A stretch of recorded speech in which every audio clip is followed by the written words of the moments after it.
There are only a few movies that juggle spectacle and subtlety as well as Who Framed Roger Rabbit, a movie that's 30 years old this year and whose technological prowess hides in plain sight.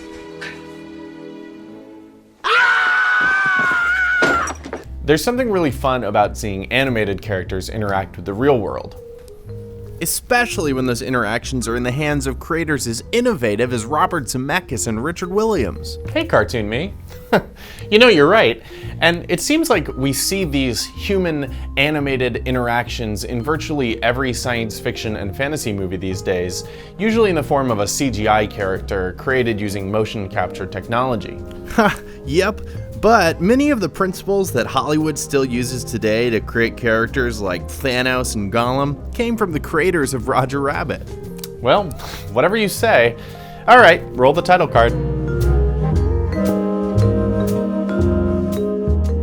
Animator Richard Williams used several key principles when animating his characters into live-action environments: lighting and shadow, tracking movement with the camera, and maintaining an eye line between animated characters and real characters. His creations feel natural and organic, like living things instead of drawings on screen.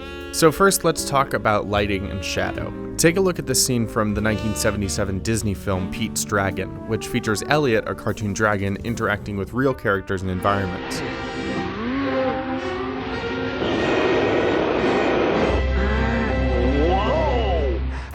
The lighting here is really dynamic by nature, since you have a burst of flame in the center of the scene. Looking at the human characters, you can see them illuminated when Elliot breathes fire.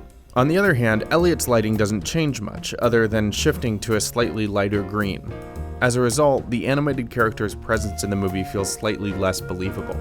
Compare that to Richard Williams' work in Roger Rabbit, specifically in this infamous scene that coined the phrase bumping the lamp. Ow! Boy, what is this? Some kind of a secret room? It's a rot gut room, holdover from Prohibition. Oh, I get it. A speakeasy, a gin mill, a hooch parlor. The lighting in this scene is constantly changing because characters keep bumping the light source, which the animators had to account for. The phrase bumping the lamp now means going the extra mile in animation to make the scene feel that much more real. Look at any modern movie that includes a CGI character and you'll see an entire step of the production process dedicated to lighting characters in a way that looks hyper-realistic. Like this shot of Rocket Raccoon walking in front of Chris Pratt in Guardians of the Galaxy. Or look at Jamie Hewlett's music video for the Gorillaz track Humility. All the shadows in the video match the source of light in the real world, making the characters seem that much more present in the Venice boardwalk setting. So on to the second point, tracking motion. Tracking motion simply means keeping the animated characters in the right place while moving the camera through a 3D space. Williams is a master at wild, spinning shots, like the scene from his feature film The Thief and the Cobbler. So when Williams was approached to work on Roger Rabbit, he wasn't fazed by the idea of a moving camera. To make life easier for the animators insisted the camera was locked off, static. So I said to Bob, I've already done these commercials violating the rules, and I know you can use a moving camera. We have to draw every frame, and we have to draw every frame in perspective as the camera's coming closer or going around him. So there's a lot of work for us, and very expensive, but that's going to make it work. For a really bad example of this, look at movies like the 1977 Australian film Dot and the Kangaroo, which put animated characters on top of live-action backgrounds. It really just doesn't work. Ride in the pouch of a red kangaroo is to ride in the pouch of a red kangaroo. Now compare that to something like Paddington 2, which tracks the character seamlessly into a scene with a moving camera. These days, technology exists that can automatically track motion, but the animators working on Roger Rabbit had to track their characters into a scene frame by frame, by hand, which makes a scene like this even more impressive. Finally, one of the standout achievements in Roger Rabbit is how the filmmakers mastered eyeline.